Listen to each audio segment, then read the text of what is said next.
Puis après ça, quelque chose qu'on oublie trop souvent, là, c'est que si quelqu'un vous met en contact avec quelqu'un d'autre, là, puis là, la rencontre, elle a lieu. Réécrivez à la première personne, ça prend 5 minutes. « Hey, merci, finalement, j'ai rencontré Johnny.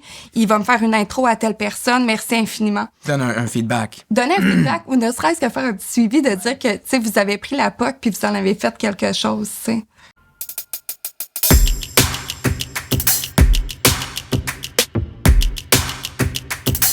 Vicky, dans une entreprise, quand on part seul.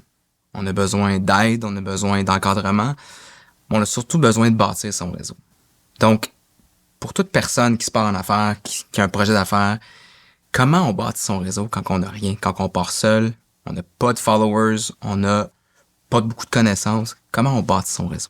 Ben, dans ta question, je vois 2 volets. Premièrement, il y a le réseau de relationnel, les gens qu'on va rencontrer, tout ça. Puis il y a aussi le réseau, notre présence en ligne. C'est un petit peu différent. En commençant par notre réseau de networking un peu. Je pense que de façon naturelle, là, des fois, quand on a un projet en tête, on a tellement peur que les gens volent notre idée, qu'on va s'empêcher d'en parler aux autres. Puis je pense que c'est une erreur que les gens font souvent. Après, on peut se garder certaines informations, mais il faut pas hésiter à parler de notre projet à notre entourage, à nos amis, à nos anciens collègues d'école, à nos collègues à notre job actuel, à la limite, si ça pose pas de problème à l'employeur. Mais en faisant vivre votre projet dans votre tête, ça va vraiment premièrement, vous allez être imputable de le faire arriver à un certain point, parce que si vous en parlez pendant 5 ans puis il se passe rien, les gens vont vous juger. Mais ça va aussi vous permettre de le faire vivre, mais aussi d'avoir du feedback, pas toujours sollicité, pas toujours le fun à entendre, mais de faire évoluer le projet dans votre tête comme ça. Puis je pense que ça, c'est quelque chose que moi, personnellement, au début, surtout avec ma nouvelle startup en tech, j'osais comme pas, j'avais peur qu'on me copie. Puis à un moment donné, quelqu'un m'a dit « Hey, si quelqu'un est capable de copier ton idée overnight, là, elle est vraiment pas bonne. » Là.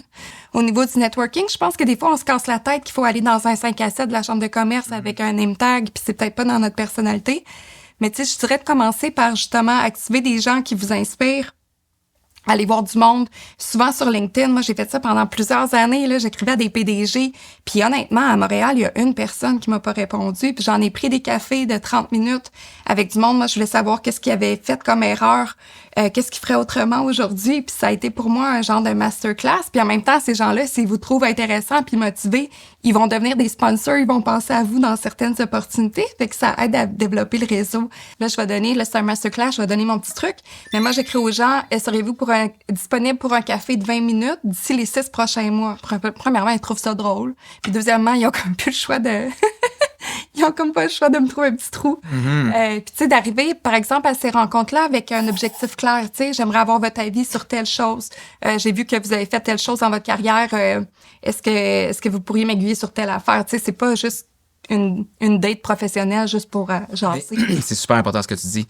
Quand j'approche quelqu'un, je parle son langage. Je fais pas un modèle préfabriqué pour tous. Non, pas du tout. Je viens vraiment m'informer sur les gens que je sollicite. Je viens dans leur terrain de jeu. Ouais. Puis je leur offre quelque chose qui a une pertinence avec. Oui, puis les gens, quand ils ont bien réussi, habituellement, sont contents de redonner. Puis si t'arrives avec un ask, une question qui est claire, puis c'est pas aujourd'hui, j'aurais plus le temps d'aller prendre des cafés. Tu sais, ça peut être simplement un échange courriel. Ton follow-up. Comment tu fais ton suivi? Comment tu relances?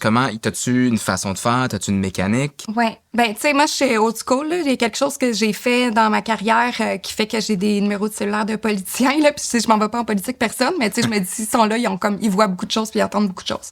C'est que j'écris des lettres, des petites note cards à la main.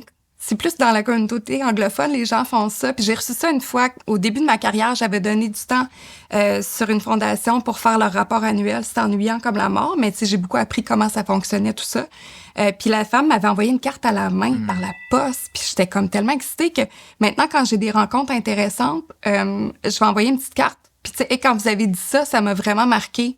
Merci d'avoir pris le temps de venir nous rencontrer, même si c'était une rencontre avec 20 autres personnes.